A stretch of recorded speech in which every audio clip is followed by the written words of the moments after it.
IAS అధికారి Ahmed బాబుపై high court తీవ్ర ఆగ్రహం వ్యక్తం చేసింది. మాకే అధికారం ఉంటే ఇప్పుడే ఆయన్ని సస్పెండ్ చేసేవాళ్లమని వ్యాఖ్యానించింది.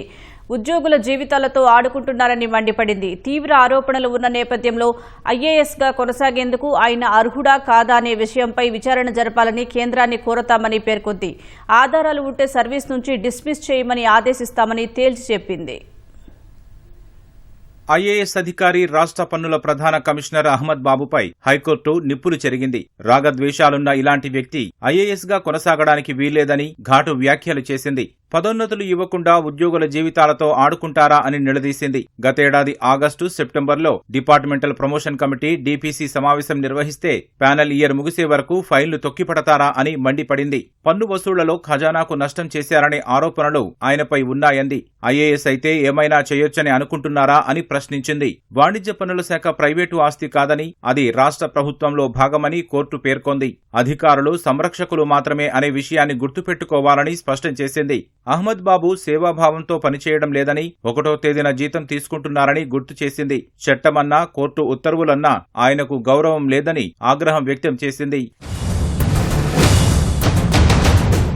అహ్మద్ బాబు ఇష్టారీతిగా వ్యవహరిస్తుంటే రాష్ట్ర ప్రభుత్వం సీఎస్ ఏం చేస్తున్నారని హైకోర్టు సూటిగా ప్రశ్నించింది. పిటిషనర్ ఈ ఏడాది జనవరి 12న ఇచ్చిన వినతిపై ఏం చర్యలు తీసుకున్నారో సీఎస్ ని అడిగి వివరాలు సమర్పించాలని ఏజీ దమ్మాలపాటి శ్రీనివాస్ కు సూచిస్తూ విచారణను శుక్రవారానికి వాయిదా వేసింది. వాణిజ్య పన్నుల శాఖలో జరుగుతున్న ఇబ్బందులను సీఎస్ దృష్టికి తీసుకెళ్లాలని ఏజీకి సూచించింది. సీఎస్ అన్ని విషయాలను సరిచేయగల సామర్థ్యం కలవాలని వ్యాఖ్యానించింది. హైకోర్టు న్యాయమూర్తి జస్టిస్ భట్టు దేవానంద్ ఈ మేరకు ఉత్తర్వులిచ్చారు.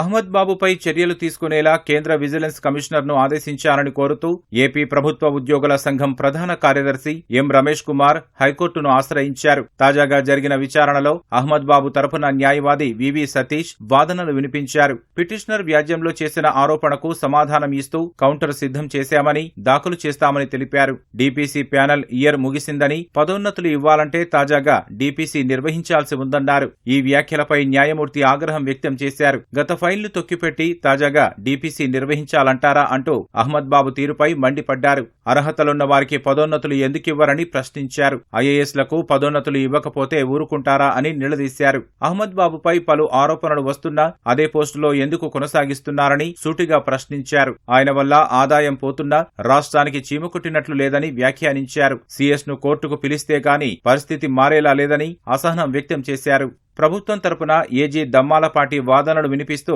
అహ్మద్ బాబుపై పిటిషనర్ కేంద్ర ప్రభుత్వానికి వినతి సమర్పించారని తెలిపారు. దానిపై చర్యలు తీసుకోవాలని ఆదేశిస్తే అభ్యంతరం లేదన్నారు. అహ్మద్ బాబు అక్రమాలపై సీఎస్కే మొదట వినతి పత్రం ఇచ్చామని, ఆయన స్పందించకపోవడం వల్లే కేంద్రానికి పంపామని పిటిషనర్ తరపున సీనియర్ న్యాయవాది కెఎస్ మూర్తి తెలిపారు. అహ్మద్ బాబు న్యాయవాది స్పందిస్తూ సూపరింటెండెంట్ స్థాయి పోస్టుల పదోన్నతిపై డీపీసీ నిర్వహించలేదన్నారు. అహ్మద్ బాబు హయాంలో 356 మందికి పదోన్నతి కల్పించారు అని తెలిపారు. అహ్మద్ బాబుకు చిత్తశుద్ధి ఉంటే పదోన్నతి ఇవ్వకుండా తొక్కిపట్టిన వారందరికీ ఈ రాత్రికే పదోన్నతి ఉత్తర్వులిచ్చి ఆ విషయాన్ని శుక్రవారం కోర్టుకు చెప్పాలని న్యాయమూర్తి ఆదేశించారు.